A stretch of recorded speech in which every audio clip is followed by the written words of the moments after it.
서울 집값 이제 상투를 잡은 걸까요? 최근 발표된 6월 27일 대출 규제 이후 서울 아파트 시장에 관망이라는 단어가 짙게 깔리고 있습니다.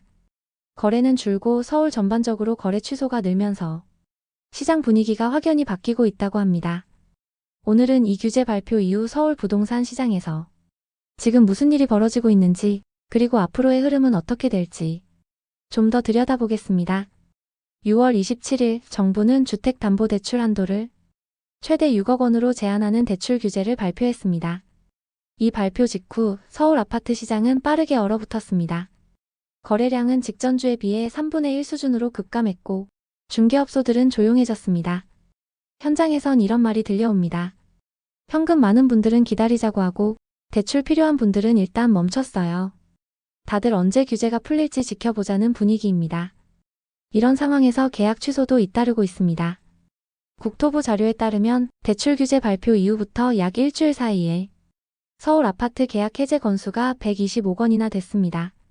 그중 39건은 발표 당일이 계약 해제 사유로 기록됐습니다.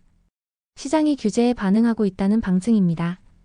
이 규제의 직격탄은 대출에 의존하던 실수요자들이 맞았습니다. 반면 현금이 넉넉한 현금 부자들은 이번 규제에서 자유롭습니다. 그래서 오히려 가격이 떨어지길 기다리며 관망하고 있죠. 전문가들은 이렇게 분석합니다. 기존엔 고소득자와 현금 부자가 경쟁자였지만 이번 규제로 고소득자들이 빠졌습니다. 이제 현금 부자들이 유리해졌죠. 이 규제 하나로 시장 참여자들의 구도가 바뀌고 있는 겁니다. 흥미로운 점은 이재명 대통령이 이번 대출 규제를 두고 맛보기 수준이라고 언급했다는 겁니다. 즉, 시장이 진정되지 않으면 더 강력한 수요 억제 카드를 꺼낼 수 있다는 경고죠. 그렇다면 앞으로 어떤 규제가 나올 수 있을까요? 예상되는 수요 억제책은 다음과 같습니다. 규제 지역의 LTV 비율 강화, 전세대출, 정책대출에도 DSR 적용 확대, 조정 대상 지역과 투기과열지구 규제 지역 확대, 다주택자 양도세 중과 유예 종료 가능성까지. 특히 최근 집값이 빠르게 오른 마포, 성동, 양천, 분당, 과천 등이 새롭게 규제 지역에 포함될 가능성이 있다는 분석도 나옵니다. 한편 정부는 이번 규제를 통해 시장의 속도를 잠시 늦추고 이제는 공급 대책 마련에 속도를 내고 있습니다. 가장 빠르면 이달 중 주택 공급 대책이 발표될 것으로 보입니다. 핵심은 이렇습니다. 추가 신도시보다는 기존 신도시 활용, 용적률 상향을 통해 공급 확대, 도심 유유부지 고밀 복합 개발, 재개발과 재건축에 대해 인허가 단축 공공주도 확대입니다. 문재인 정부에서 추진되다 주춤했던 공공재개발과 도심 공공복합 사업도 다시 전면에 등장할 것으로 보입니다. 하지만 한 전문가는 이렇게 말합니다.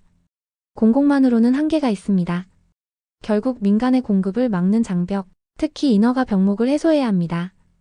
이재명 정부의 첫 부동산 정책, 그 출발은 공급이 아니라 수요 억제였습니다. 많은 이들은 지금 시장이 다음 대책이 나올 때까지 숨고르기 국면에 접어든 것으로 보고 있습니다.